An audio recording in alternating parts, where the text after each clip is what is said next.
বহুতদিনীয়া ৰাইজৰ আশা মাৰ্ঘেৰিটাবাসী ৰাইজৰ আশা আছিলে।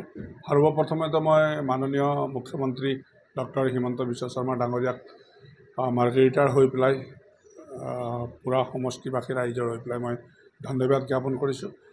বহুত দিনৰ আপোনালোকে হয়তো আপোনালোকৰ সংবাদ মাধ্যমতো দেখিছে, সকলো জাতি জনগোষ্ঠী এই মাৰ্ঘেৰিটা সমষ্টিত বসবাস কৰে।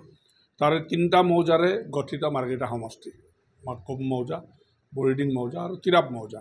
এই তিৰাপ মৌজাটো ট্ৰাইবেল বেল্ট ঘোষণা হোৱা দিনৰ পৰাই তাৰ আগৰ পৰা বহি থকা যিসকল ৰাইজ বা যিসকল জাতীয় জনগোষ্ঠীয় আমাৰ মানুহ, তেখেতসকলে বহুত দিনৰ পৰা ভূমি অধিকাৰটো পোৱা নাছিলে। তো মই আজি 2টা টাৰ্মছ মাৰ্ঘেৰিটা বিধায়ক হোৱা সময়ৰ পৰাই তেখেতসকলে দাবী কৰি আহিছিলে যে আমাৰ ভূমি পট্টাটো প্ৰদান কৰিব লাগে। তেতিয়াৰ পৰাই মই বিধায়ক হোৱা দিনৰ পৰাই মুখ্যমন্ত্ৰী ডাঙৰীয়াক মই অনুৰোধ কৰি আহিছিলোঁ।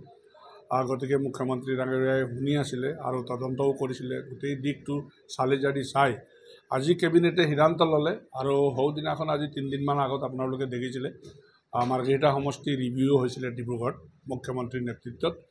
তাত কথাখিনিও উত্থাপন কৰিছিলোঁ মই আৰু তাতো আলোচনা হৈছিলে। সকলো ডিপাৰ্টমেণ্টৰ বিষয়ববীয়াসকল আছিলে, আমাৰ গাৰ্জেন মিনিষ্টাৰো আছিলে, মুখ্যমন্ত্ৰী ডাঙৰীয়া আছিলে। সেই ৰিভিউতে মই উলিয়াইছিলোঁ যে তিৰাপ বেল্টত বসবাস কৰা জাতীয় জনগোষ্ঠীয় মানুহবিলাকক ভূমি অধিকাৰ দিব লাগে আৰু লগতে মাৰ্ঘেৰিটা সমষ্টিত বসবাস কৰা বহুত মানুহ VGR লেণ্ডত আছে, কোল ইণ্ডিয়াৰ লেণ্ডত আছে, তেনেকুৱা কথাবিলাকো মই উত্থাপন কৰিছিলোঁ। আৰু গোটেইখিনি মুখ্যমন্ত্ৰী ডাঙৰীয়াই নোট কৰি লৈ গৈছিলে আৰু আজি আমি শুনিবলৈ পালোঁ যে কেবিনেটত এই সিদ্ধান্ত গ্ৰহণ কৰিলে।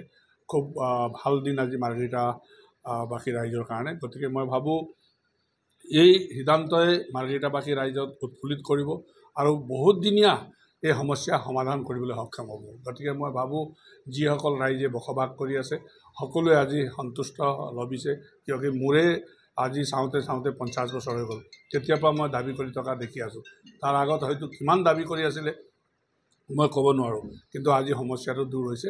গতিকে মই আকৌ এবাৰ মাননীয় মুখ্যমন্ত্ৰী ডাঙৰীয়াক ধন্যবাদ জনাইছোঁ। আৰু আমি সকলো জাতি জনগোষ্ঠী একেলগে এই অঞ্চলত বসবাস কৰি আছোঁ, আমি দেখি আহিছোঁ। সকলো ৰাইজে মিলি আমি বসবাস কৰা জেগাত বা ঠাইডোখৰত আজি চৰকাৰে এই সিদ্ধান্তটো খুব গুৰুত্বপূৰ্ণ সিদ্ধান্ত এটা দিছে। গতিকে আমি খুব আদৰণীয় আৰু সুখী আছোঁ।